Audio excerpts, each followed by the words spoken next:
Good day mga boss, may dinala sa atin dito is Hyundai Accent 2020 model.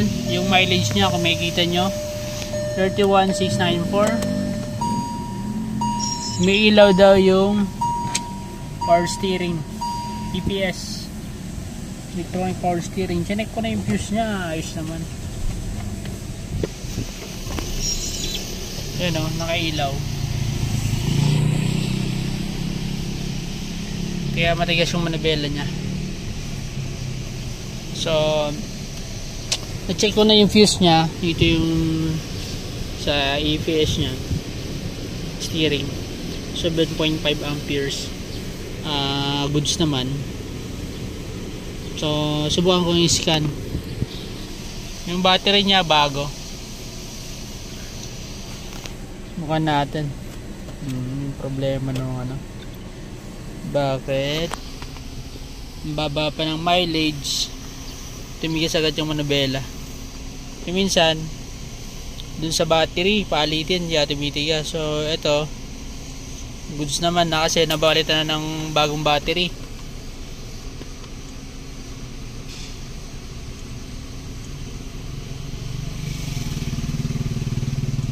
Hindi na magamit ng maayos yung ano.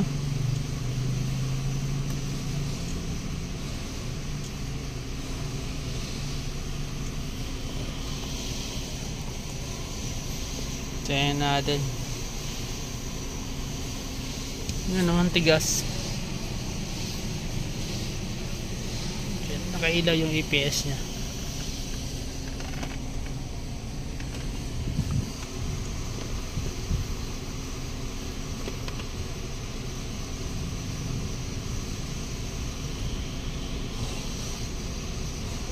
Speed sensor. Ganito talaga yung ano, minsan na-encounter ko to. Isang walang aircon. Tapos speed sensor para problema. Sorry. Itong Accent na to, masyado komplikado. Walang aircon, speed sensor yung problema. B-circuit range performance. Ito yung nabasa niya, wala naman ibang nabasa. Legal speed sensor B-circuit range performance. Wala din aircon, no? Malamig yung aircon niya. Ganito to parang siya na shutdown pag may problema yung speed sensor. Walang aircon. Ito, tumigas pa yung manibela. So yan natin to. Ano yung ano to problema.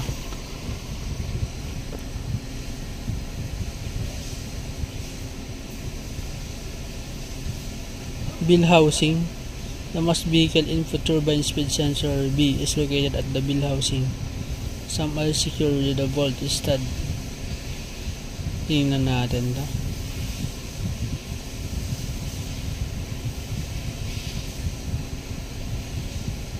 Accent.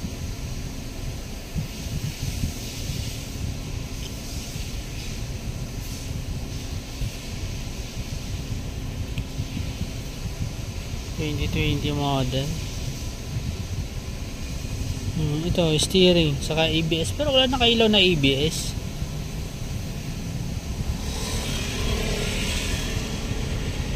Matigas lang ang manibela niya, pero hindi nakailaw yung ABS.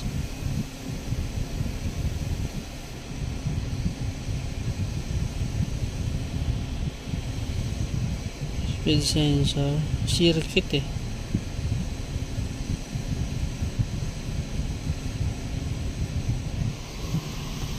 So, i-trouble ko muna tapos update ko kayo mamaya.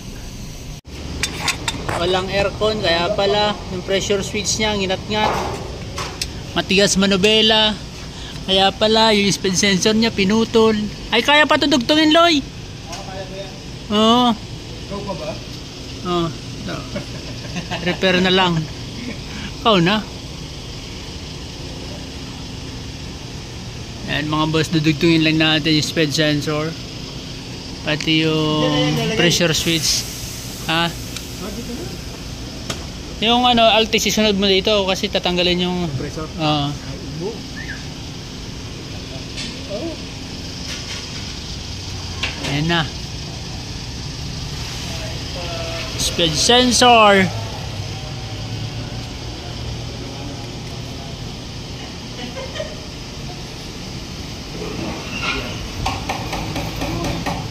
Wala palang ABS yan dito sa kabila.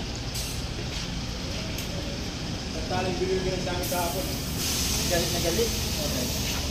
Sa kanan lang pala yan. Ano yun? Yung sa pin. Yung sa Hmm. pin yun, no? Dinorganize?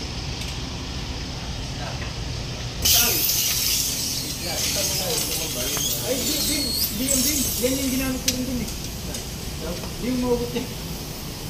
Kailangan malaki. Ito. Kaya pala tumigis yung manubela. Yes, yung speed sensor yun at yan.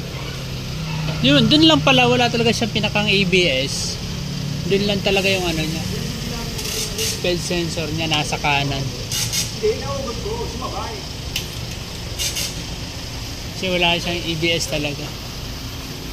Speed sensor pala to, hindi ABS. Yung speed sensor sinasawag din. Kasi sa kaliwa wala eh. Ay, sa kaliwa wala eh. Walang ABS. Okay na boss. Ano lang natin buuin, referin. Update lang kayo pag okay na. Nadugtong na natin yung sa ano niya, speed sensor sa kanan, dinugtong na lang muna. Dapat i-cable tayo dito. No, i-cable tayo mo dito.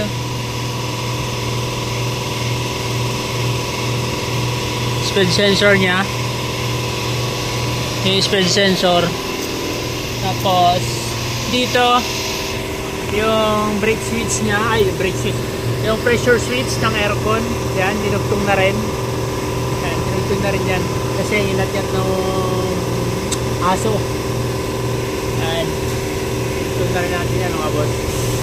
So ngayon, i-scan natin to, i-reset natin, tapos paandar natin ulit kung lalambot na yung manubela. At kung mawawala na yung ilaw doon sa dashboard na EPS, electronic power steering. Yan, para din lumailan.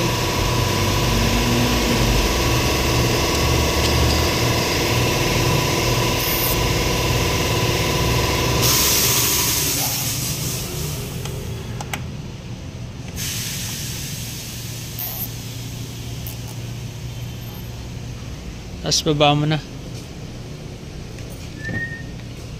Sir, yung ano, yung pending niya, vehicle speed sensor, B circuit range performance.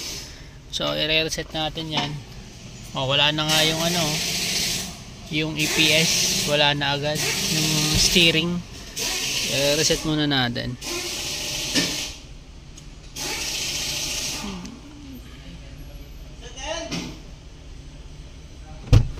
Yan, no faults codes detected.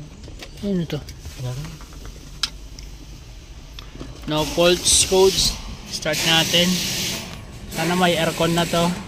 At wala, malambot na yung manubela. Nako. Aircon. Ayun, malamig agad oh.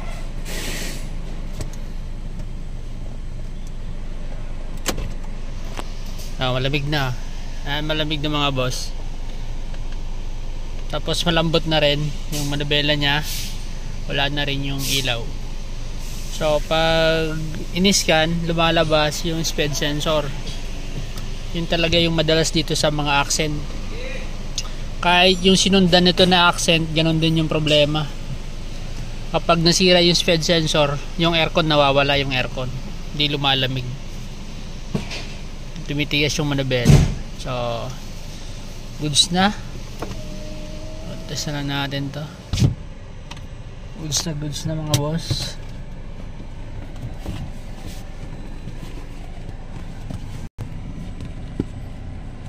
Hyundai Accent 2020 model, 30,000 kilometers, 31,694.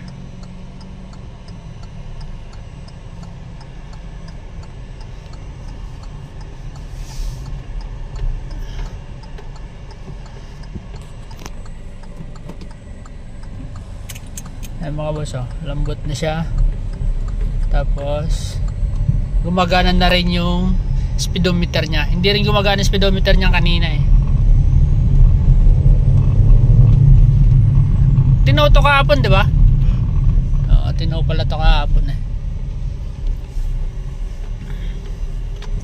So yun mga sir, goods na siya.